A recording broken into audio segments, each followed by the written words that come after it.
Taatee du'a ka'isaatiin dura gooftaan Yesuus torbaanota dhumaa guutuma guutuutti yeroo ciniinsuu jajjadduuf keessa qaddu hedduu keessa qaxxaamure. Du'a ka'uun injifannoo dhumaati. Taatee humni waaqa olaanaa itti mul'atte. Addee niwukileerri yookaan humni durriisaa ta'umaa itti daakantee daaraa teete. Ka maqaan gooftaa Yesuusii humnoota maraa irratti ol jedhee fi duuti injifachaan liqimfante. Du'a ka'isaan dura torbaanoti dhumaa yeroo imimmaanii tageete semaanee yaadadha.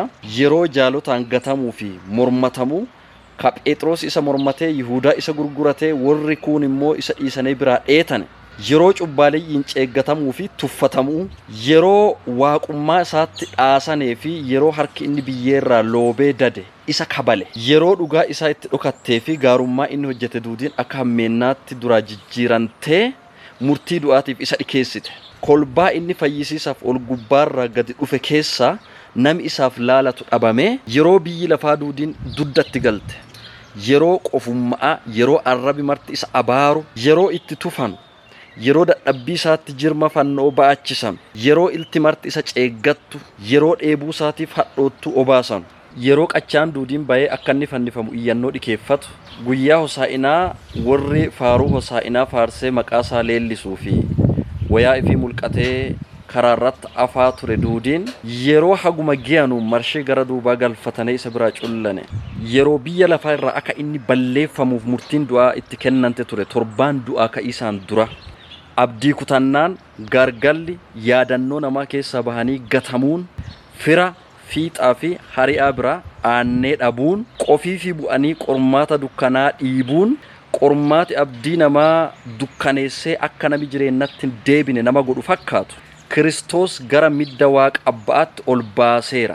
Qaxxaamurri gargalaan guutame kun duudiin dhumisaa humna du'aaf awwaalchaa zeeroo godhuurra darbee haga baalliin duudiin humni ol gubbaaf lafarra jirtu marti miila isaa jala jilbiifatutti Kiristoos kabajeera. Salphinni guddaan salphinni dhumaa sun ulfinna olaanaa Kiristoosiif qabatee dhufe.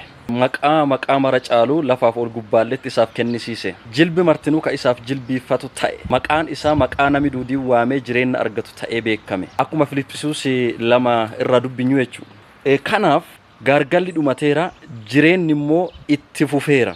Gaddi itti fufuun jiru. Gammadaa fi mo'icha bara baraa malee. Kiristoos gargala ifii qofa injifannee haguma geettuun ba'aateen na ba'ate. Gaafa fannoo irratti hadhoottu unee hobbaate jedhe kaan inni gargala ifii qofa aduun ta'in farrateenna hobbaase.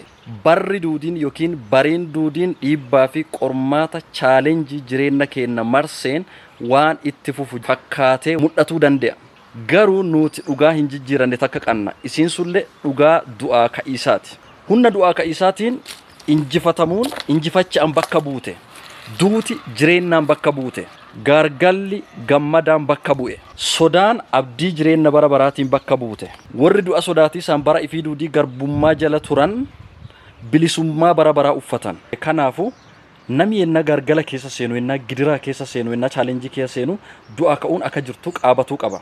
Yennaa hujii harkaa baddu, yennaa gaa'illi duraa dhibamu, yennaa jireenyi isaa guutuun qormaataan qoraafamu, yennaa haalli firaa fi hari'aa keessaa fuudhee isa gatu, yennaa guyyaa fi halkan wal jala darbee guyyaan gara halkanii, halkan immoo gara guyyaa wal jala jijjiiramu akka gooftaa Yesuus gargalaan duuba du'aa ka'uun akka jirtu beekee dhugeeffannaa fi addiin tarkaanfachuu qaba. Aduu adda galgaloottee yoo dhiitu guyyaan boru immoo aduu haariyaa qabatee akka inni bari'uuf jiru akkuma beennu ganamaa fi hegeree teennaaf du'aa ka'uu jechuun humna waaqa guddittii san amanatu malle. Bubbee fi bumbulattii yookaatu allaattii fi lukkuu gara manaatti gara gosee isaaniitti ariiti. Simbira yookaan ammoo joobira gara fageenya olaanaatti ol baachi. Gooftaa Yesuus Kiristoos goota du'ee du'a injifatee ka'e qabaachuun wabii jireenya bara baraa qabaachuudha. Warri rakkina sigissanii irra deemuu danda'anu namoota waan qabanu ifi wadhaananuu fi namoota waan namummaa isaaniitti akeettu judhuubanuu moti. Warra neenqa Yihuudaa Yesuus Kiristoos dhugeeffatee jireenya isaa jiraatu. Warri Kiristoos Yesuus dhaadhessanuu fi jaalota biyya lafaa ta'anu qooranee harcaanii akka baala. Akka nama dukkana keessa deemu ka imala yookiin sochii qabaatu malee addii tokko hin qabneeti. Nama dukkanaan deemu fakkaatan. Deemanii hin fagaatanu, guddataneen daraaran. akka muka diida gammoojjii keessa qancaranee hobba'ani, humna leeffatanee laafanee hanfaarani, goganee dadhabani. Warri ilma waaqaa Yesuusii fi gatii inni kaffaleen jiraachuuf murteeffatanii duubatti hin deebine mo'icha du'aa ka'aa keessa jiraatan, lafaa fi gubbaalletti jireenya injifataa qabaatan. Baga ayyaana yaadannoo fannifamuu du'ee du'a injifatee ka'uu gooftaa keenyaa fayyisaa keenya Yesuus Kiristoos nagayaan dhaqqaddaan isiniin jedha. Sangaa qalannee, lukkuu qalannee, re'ee qalannee, hoolaa mana keenya, toolee mana keenya qalamuun caala hoolicha faasikaa akka qalame Yesuus Kiristoos yaadadhaa isiniin jedha. Guddoo isin jaaladhaa, eebbifamaa.